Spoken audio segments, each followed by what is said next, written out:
মাস দেখতে দেখতে কেটে গেছে। এর মাঝে হোস্টেলে তের দুজন ভালো বান্ধবী জুটেছে। একজন হলো কিম সেজং আর আরেকজন হলো ইউবিন। দুজনের সাথে তের বন্ধুত্ব বড্ড ভালোভাবে জমেছে। জাংকুককে সে এই এক মাসে একটিবারও দেখেনি। এমনটা নয় যে সে দেখতে চায়নি, আসলে দেখা পায়নি সে।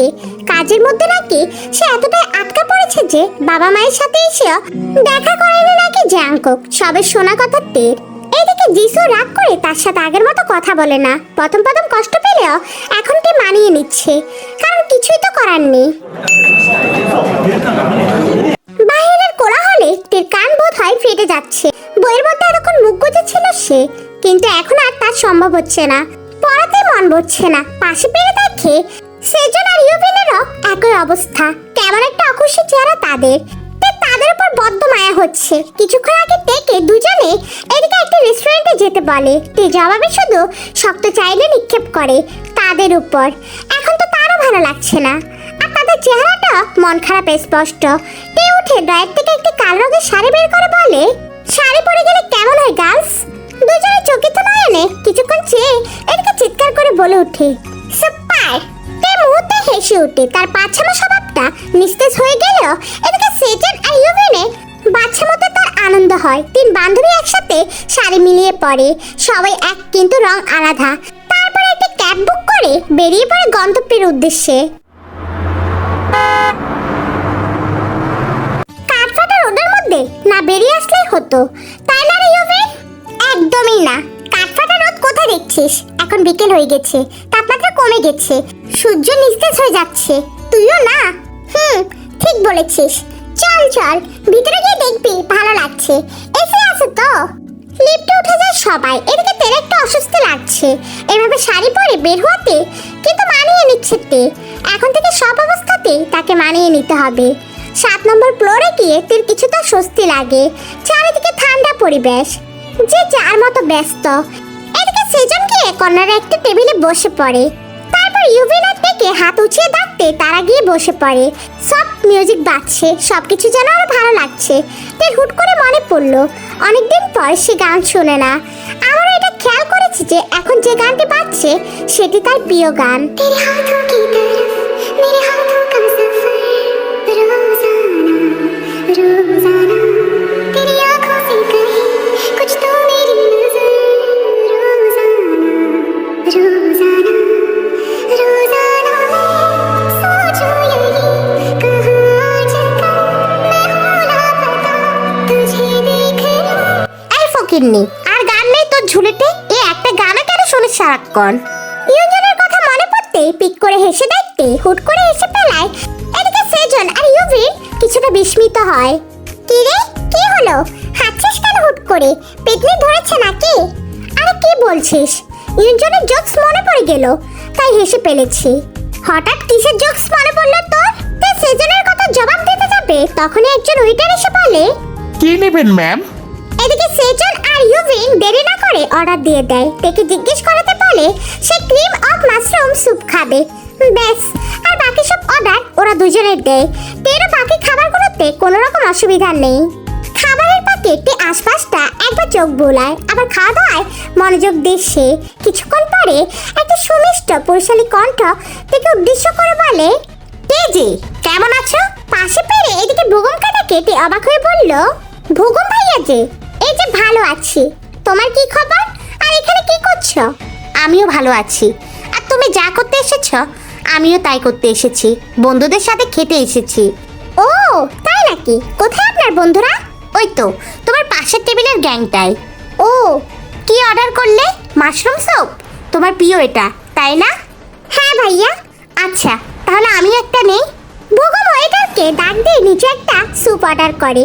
তারপর থেকে উদ্দেশ্য করে বলে, ইফ ইউ ডোন্ট মাইন্ড, আমি তোমাদের সাথে জয়েন করতে পারি? ইউভি তো না বলতে নেই, তখন এদিকে সেজং তাকে থামিয়ে বলে, কেন নয়, বসুন না ভাইয়া। Thanks sweet girl. এদিকে সেজং তো এমনিতেও কাজ খেয়ে বসেছিল, তার উপর এমন প্রশংসা শুনে সে রীতিমতো হাবুডুবু খাচ্ছে। তেরও ভালোই লাগছে, অনেকদিন পর ভুগমের সাথে দেখা হয়েছে, এখন কথাবার্তা বললে খারাপ হয় না। এইদিকে ইউভিনের কাছে বিরক্ত লাগছে। একজন অজানা মানুষের সামনে খাওয়া যায় নাকি? তা তাছাড়া তাদের মেয়েলি আলাপ হাসি মজার লোকটি কেন থাকবে? প্রথম দেখাতে ইউফিন তাকে ম্যানাসলেস আখ্যায়িত করে নেয় মনে মনে। এইদিকে ভূগমকে পাশের টেবিল থেকে তার বন্ধুরা টিপ্পনি কেটে কথা বলছে, বদলে তাদেরকে বাইটে আর সেজং কথা শোনাচ্ছে। দুই টেবিলে হাসি মজা হয়, হুল্লোড়ে খাওয়া দাওয়া আরো জমে উঠেছে। দুই টেবিলের মধ্যে হই হুল্লোড় চলছে। তখনই তার মনে হয় একটা চেনা পরিচিত পারফিউমের গন্ধ পায় সে। তখনই তাদের টেবিলের সামনে দিয়ে সশব্দে কেউ একজন হেঁটে যায়। লোকটির চেহারা দেখতে তার মুখের দিকে তাকালেই দেখে লোকটি তার স্বামী, স্বয়ং জিয়ন জাংকুক।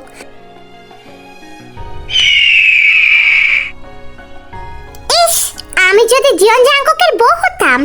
ইউভিনের কথায় মুহূর্তে তীররাগ উঠে যায়। তখনই ভূকম কিছুটা আক্ষেপের স্বরে বলে, আর আপনি যদি আমার বউ হতেন? কথাতে শুনে ইউভিনের বুকটা ধুপ করে ওঠে। লোকটি এটা কেমন কথা বলল? এখন আর বাকি কোনো কিছুতে মনোযোগ নেই। সে ব্যস্ত জাংকুককে দেখতে। মানুষ কতটা স্বার্থপর হতে পারলে এমন বদলে যায়। 6 মাস হয়েছে তাদের শেষ দেখার, না হয়েছে তাদের তালাক, না হয়েছে কোনো ঝগড়া।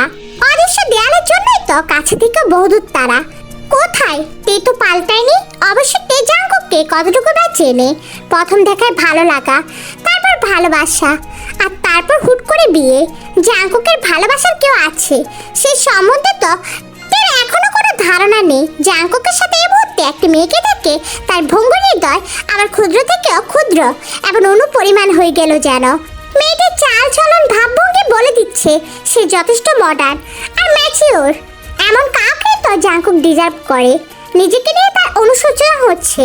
তার ছেলের হাসিটা সে নিজের জন্য হয়তো বরাদ্দ রেখেছিল, যা এখন বেরিয়ে আসছে। ততক্ষণ তাকিয়ে থাকে যতক্ষণ পর্যন্ত তারা দৃশ্যমান ছিল। হুট করে এক আকাশ খারাপ লাগা শুরু হলো তার। কি হয়েছে তোর? এমন করছিস কেন? তখন ভূকম আর ইউফিনও তেকে দেখে আরো দুজনে চিন্তিত হয়ে পড়ে। সবাই এক নাগারে প্রশ্ন করে চলেছে। তাতে অসুস্থ যেন আরো বেড়ে চলেছে। হাতের পাশ থেকে 3টা 1000 টাকার নোট বের করে এদিকে সেজনের হাতে গুজে দিয়ে বলল, বিলটা দিয়ে দিস। তারপর হনন করে হাঁটা ধরে, সোজা লিফটে উঠে পড়ে। আকস্মিক ঘটনায় হতভম্ব সকলে। এটা কি হয়ে গেল? সবার মাথাতে একই প্রশ্ন। সেজং ওয়েটারকে ডেকে বিল আনতে বলে। ওয়েটার তা নিয়ে আসলে এদিকে ভূগম বিলটা পে করতে নিলে এদিকে ইউফিন এক প্রকার ধমকে বলে, আমাদেরকে আপনার বিকেল মনে হয়? টাকা নেই আমাদের কাছে, আপনি আমাদের খাবারের বিলটা দিবেন কেন? এক্সকিউজ মি মিস, আমি কি একবারও বলেছি আপনারা ভিক্ষুক? টাকা নেই আপনাদের কাছে, তাই আমি বিল দিচ্ছি? বলিনি তো।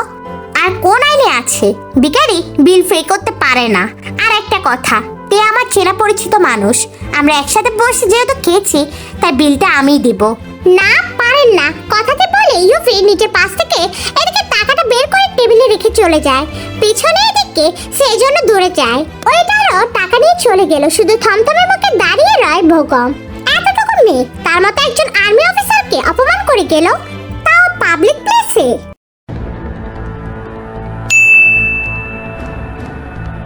জাংকুক হন্তদন্ত হয়ে নিজের বাসায় ঢুকে, তারপর সিঁড়ি পেয়ে নিজের রুমে ঢুকে হাতের ফাইলগুলো বিছানায় ছুঁড়ে ফেলে। রাগে তার শিরা উপশিরা কাঁপছে। শাওয়ার নিতে গিয়ে 1 ঘন্টা বাথটাবে শুয়ে থাকে, আর সেটাই হয় কাল জ্বরটা বাঁধিয়ে ফেলে। খাবারও খায় না এক প্রকার। নিজের শরীরের সাথে অন্যায় বিচার শুরু করে দেয় জাংকুক। তে আর ভূগম একসাথে এক টেবিলে পাশাপাশি বসে খাবার খাচ্ছিল। আর এদিকে ভূগমও টের মতো তার প্রিয় স্যুপ অর্ডার করেছে। ভাবা যায় পিছনের টেবিলে থাকায় এদিকে জাংকুক সবে শুনেছে ও দেখেছে। তের আগে সে রেস্টুরেন্টে গিয়েছিল।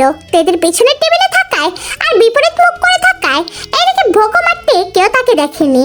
তে এসেছে থেকেও কতবার এদিক ওদিক চোখ বলেছে, কিন্তু জাংকুক তার নজরে পড়েনি। তবে সে যখন জাংকুকের প্রিয় কালো রঙের জামদানি শাড়িটি পরে এসেছিল, তখন জাংকুক তাকে খুব করে দেখেছে। 2 নয়ন জড়িয়ে দেখেছে। আজ নিজেদের সাথে যদি কপি খেতে না যেত, হয়তো এসব দেখতো না। একদিকে যেমন ভালো হয়েছে, অন্যদিকে খুবই খারাপ হয়েছে।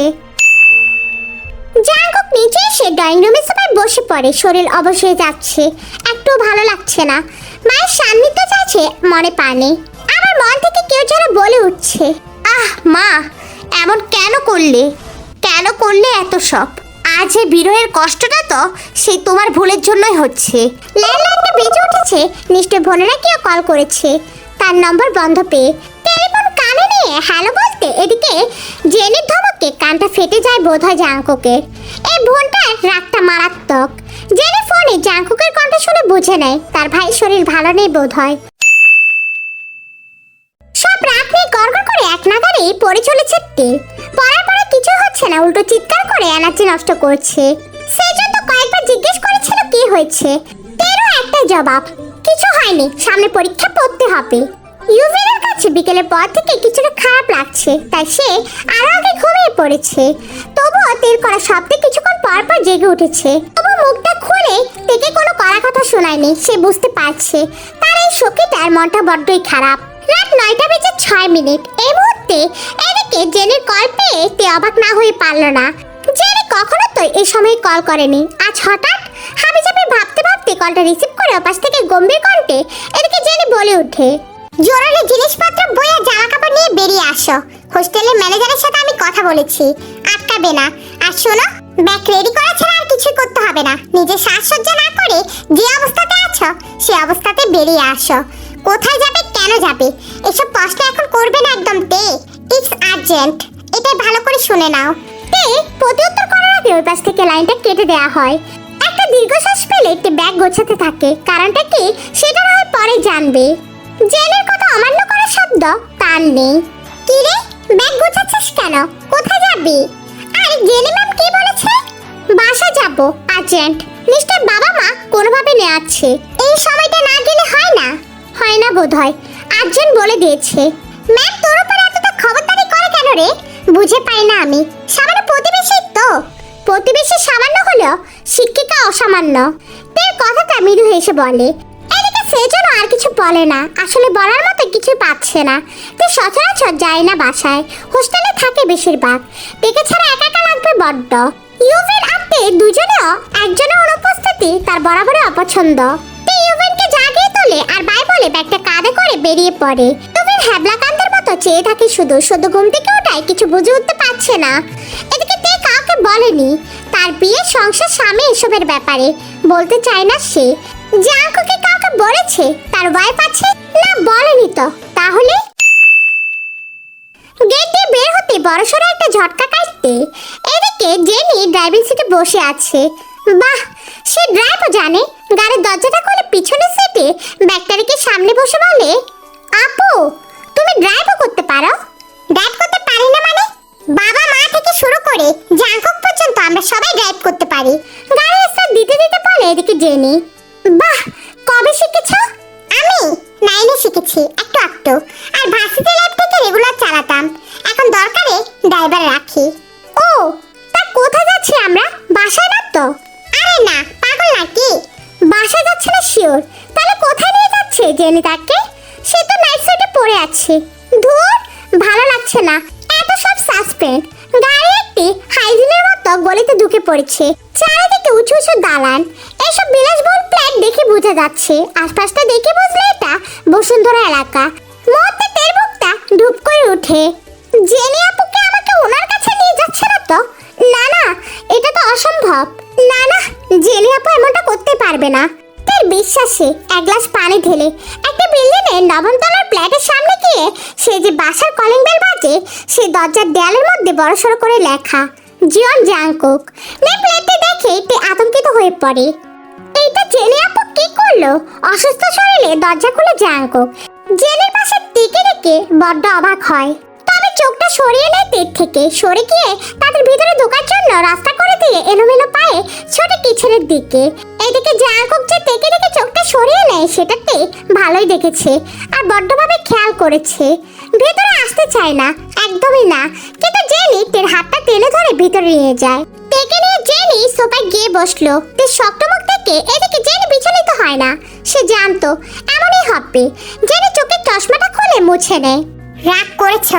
আমি জানি তে, আমি তোমার রাগ যে ভাঙাবো না সেটাও তুমি জানো। তাই ওই টপিক বাদ দিয়ে মেইন টপিকে আসি।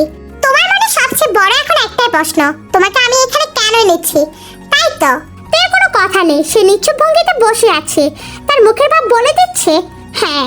তেকে উদ্দেশ্য করে এদিকে জেনি আবার বলতে শুরু করে, জাংকুকের জ্বর 103 ডিগ্রি জ্বর, বুঝেছো? নিশ্চয় তার হাত পাপে সেটা বোঝা যাচ্ছে না। ওর যদি একটা হাতও কেউ কেটে নেয় না, তারপরে বোধ হয় সে তু শব্দটুকু করবে না। এর কারণ হলো সেটা দুর্বলতা প্রকাশ করাটাকে সবচেয়ে বড় পাপের কাজ মনে করে।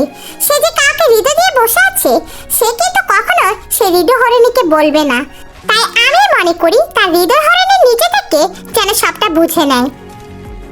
আচ্ছা যাই হোক, তোমায় কেন আনলাম সেটাই বলি। এর মনে হঠাৎ একটা নোংরা প্রশ্ন চেপে ওঠে। জাঙ্কুকের হৃদয় হরিণী রেস্টুরেন্টে থাকা মেয়েটি নয় তো। তবে জেনের কথা যা বলছে এদিকে জেনে তাকে তেকে ইঙ্গিত করে বলেছে কথাটি। জেনে আর কিছু ঘোলাটা না রেখে বলা শুরু করে। জাঙ্কুককে আমি যখন কল দিই তখন ওর গলা শুনে বুঝেছি ও অসুস্থ। কিছু না বলে আমি হুট করে চলে এলাম এখানে। এসে দেখি তার বেহাল দশা, তার হুঁশ আর জ্ঞান নেই। দরজাটা আমি পাসওয়ার্ড দিয়ে খুলেছি। ভাগ্যিস পাসওয়ার্ড সিস্টেমটি আছে। আমি যে আরো আগে এসেছি ওকে জিজ্ঞেস করে দেখো, ও বলবে কোথায়। দেখিনি তো। মানে ওর অবস্থা এতটাই খারাপ ছিল ও নিজেও জানে না। হয়তো দিশু বলে গেছে যাওয়ার আগে। তবে দিশু এসেছিল, আমি কল করেছিলাম। ও এসে মেডিসিন দিল, তারপর আমি মাথায় পানি দিলাম। ওর তাপটা কমলো না। পরে জ্বরের ওষুধ খাওয়াতে এখন একটু কমেছে। দিশু তো ভেবেছিল ওর জ্ঞান না পেলে ওকে হসপিটালে নিয়ে যাবে। বাবা মাকে বললে তারা টেনশন করবে খুব। আর মাকে তো তুমি চিনোই, কেঁদে কান্নাকাটি করে একদম একাকার করে ফেলবে। বাবার প্রেশার লো হবে, যা প্রতিবারে জাঙ্কুকের কোনো অসুস্থতা বা দুর্ঘটনার কথা শুনলে হয়। দিশু ছোট বাচ্চা পেলে থাকা অসম্ভব। তার উপর কাল আবার জরুরি অপারেশন আছে, তাই ওকে চলে যেতে বললাম। আমাদের কাল পরীক্ষা সংক্রান্ত মিটিং হবে। আমি এখন থাকতে পারলেও কাল পারবো না। এদিকে ও চাইছে না কেউ থাকি। একমাত্র আমার ধরাকে চুপ আছে। তোমার কথাই আমার মাথায় আসে এই সময়ে। আমি তোমাকে নিতে যখন যাচ্ছিলাম তখন দিশু ফোন দিয়ে বলে ওর জ্ঞান ফিরেছে। পরে ওর সাথে কথা বললাম। ওকে তোমার কথা বলাতে আপত্তি করলেও আমি ওকে ধমকে চুপ করিয়ে দিই। বইয়ের কর্তব্যটা তুমি পালন করবে ঠিক মতো। আমি এটা চাইতে যাতে কেউ আঙ্গুল না তোলে যে তুমি তোমার ক্যারিয়ারের পিছনে ছুটছ আর স্বামী সংসারকে দেখছো না। আমি চাই তুমি সব দিকে পারফেক্ট হও। আগে থেকে সব শিখে রাখো, স্বামীর মন বুঝো। আমিও চাকরি করি, সবকিছুর পাশাপাশি আমার স্বামীকেও দেখি, তার সন্তানদেরও দেখি। আমার কাছে আমার আগেও তাদের সুস্থতা বেশি জরুরি, ঠিক তেমনই তোমার ক্ষেত্রেও। তা তুমি যত অস্বীকার করো না কেন, আশা করি তুমি সবটা বুঝতে পেরেছো কেন এনেছি আর তোমাকে কি করতে হবে। জি আপু। That's like a good girl.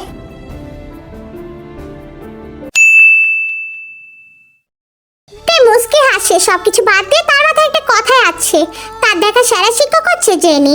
মধু মিশিয়ে কথা বলে না, তবে রাগ নিয়েও কথা বলে না। কথা বলে সৎ সাহস নিয়ে, আত্মবিশ্বাস নিয়ে কথা বলবে সে, যাতে সবাইকে একবারে সব বুঝিয়ে দিতে সক্ষম হয়। আর কারো মতো হোক বা না হোক, এদিকে জেনির মতো অসাধারণ নারী হতে চাইতে। জাঙ্কুকের গলার খাকারি আছে। দুজনের সামনে তাকায়। জাঙ্কুকের হাতে দুটি কপি মগ। এদিকে তে ভাবলো, কি বজ্জাত লোক, নিজের জন্য নিজের বোনের জন্য কপি করেছে। সাথে যে ছোট্ট বটি আছে তার জন্য এক কাপ আনলে কি এমন ক্ষতি হয়ে যেত। এবারে থেকে ভুল প্রমাণ করে জাঙ্কুক একটি মগ এদিকে জেনিকে দেয়, আরেকটি তের দিকে বাড়িয়ে দেয়। কফিটা নিয়ে নেয় খুশি হয়ে। এদিকে তের আনন্দিত মুখটি দেখে জাঙ্কুকের ঠোঁটের কোণে হাসি জমে। কিচেন থেকে আরেকটি মগ এনে সে তাদের সামনে সোফাটিতে বসে পড়ে। তের দিকে এবার ভালো করে চোখ বুলায়। চুলগুলো ঝুটি করে রেখেছে, পরনে নাইট ড্রেস। জাঙ্কুকের এবারে হাসিতে তের চোখে ধরা পড়ে। তাতে যেন সে প্রথম দিনে জাঙ্কুকের প্রেমে পড়ার কথাগুলো মনে করতে থাকে। জাঙ্কুকটা এভাবেই হেসে তাকে গায়েল করেছিল। বাবু দারুণ মানুষ তো, আমাকে শিখিয়ে দিবি। আর তাছাড়া তুই এই অবস্থায় কেন এসব করতে গেলি? আমি ঠিক আছে আপু, তোমরা একটু বেশি করছো। বেশি তো তুই করছিস। আচ্ছা সে যাই হোক, কি ভাবলি? কোনটা নিয়ে? তোর জন নিয়ে আর তোর বউ নিয়ে। জন নিয়ে ভাবার কিছু নেই, নিজে থেকে এসেছে, নিজ থেকে চলে যাবে। আর বউটা তুমি এনেছ, তুমি ভাবো কি করবে। জাঙ্কুকের এমন অনুভূতিহীন কথায় তের মনে কষ্ট হয়। হাতে থাকা কপির মগটি সশব্দে সেন্টার টেবিলে রেখে দেয়, যা কারোর দৃষ্টি অগোচর হয় না। জেনি মৃদু রাগ দেখিয়ে বলে, জন নিজ থেকে আসেনি, তুই নিজ থেকে এনেছিস কোনো না কোনো ভাবে, তা আমি জানি। আর বাকি রইল বউ, সে এখন থেকে তোমার কাছে থাকবে। হোক সেটা 2 দিন, 7 দিন, 10 দিন। তোমার সুস্থতার আগ পর্যন্ত 24 আওয়ার্স তোর সাথেই থাকবে। আমিও তো সেটাই চাই, কিন্তু আমার মাথা মোটা বউটাই তো সেটা চাই না। এদিকে তে ভাই বোনের কথা শুনে অবাক। এতদিন একা একা কিভাবে থাকবে, অসম্ভব। আপু এটা কি করে হয়? সামনে পরীক্ষা আছে আমার। সেটা নিয়ে তোমায় ভাবতে হবে না, আমি আছি তো। আমি নোটস এনে দিব, পারলে কলেজ যাবে। দিনের বেলা সেজং আর ইউভেনকে না হয় ডেকে নিও। ও তারাও তো জানে আমার বিয়ে নিয়ে কিছু। আচ্ছা থাক, আমি আর দিশু আছি তো। দিশু আসবে আর আমিও আসবো, তবে দিনে থেকে রাতে চলে যাব। মজা করব, কথা বলবো আর তোকেও পড়াবো। আমি ঘুমাতে গেলাম। এই না, আমি খাবার নিয়ে এসেছি, খেয়ে মেডিসিন খাবে, তারপর ঘুমাবি। এর আগে নয়, ইটস মাই অর্ডার। ওকে।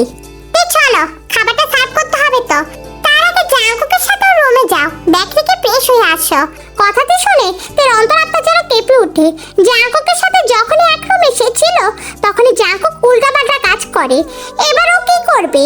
পর মুহূর্তে মনে হয় জাঙ্কুক অসুস্থ। এই অবস্থায় সে কিছুতেই অমন কিছু করবে না। তো ভালো করে বাসাতে আরেকবার দেখে নেয়। আজব, এখানে শুধু আয়না আর আয়না, স্বচ্ছ কাচ আর আয়না ভরে আছে সবকিছু। অসম্ভব সুন্দর ডেকোরেশন। সিঁড়িগুলো কাছের পটপ্রেমের মধ্যে আয়না চিকচিক করছে। জাঙ্কুকের রুমে থেকে সেজন্য আরো অবাক হয়। একেবারে অত্যাধুনিক সরঞ্জামে ভরপুর চারিদিক। জাঙ্কুকের রুমে আয়না খুবই চোখে লাগার মতো, এক একটার থেকে এক একটা অসাধারণ। ব্যাগটা বোধহয় চকচক করছে। ফ্লোরগুলোতে লাইটের আলো তলায় আরো ঝলকানি যেন আরো বেড়ে গেছে। এত সুন্দর রুমটিতে সে থাকবে ভাবতে অবাক লাগছে। তো সবচেয়ে বড় শখ ছিল তখন, যখন সে জাঙ্কুকের ছবির পাশে তার একটি ছবি দেখতে পায়। ছবিটা সেদিনের পার্টিতে তোলা হয়েছে বোধহয়। এই ছবি নিয়ে তার কোনো আইডিয়া নেই। ছবিটি কি জাঙ্কুক তুলেছে? কিন্তু কেন? তার রুমের দেওয়ালে বা কেন? পিছনে পেরে জাঙ্কুককে কিছু বলবে তার আগে জাঙ্কুক থেকে জড়িয়ে ধরে। জাঙ্কুকের শরীরের তাপে সে যেন ঝলসে যাচ্ছে। লোকটার এত জ্বর।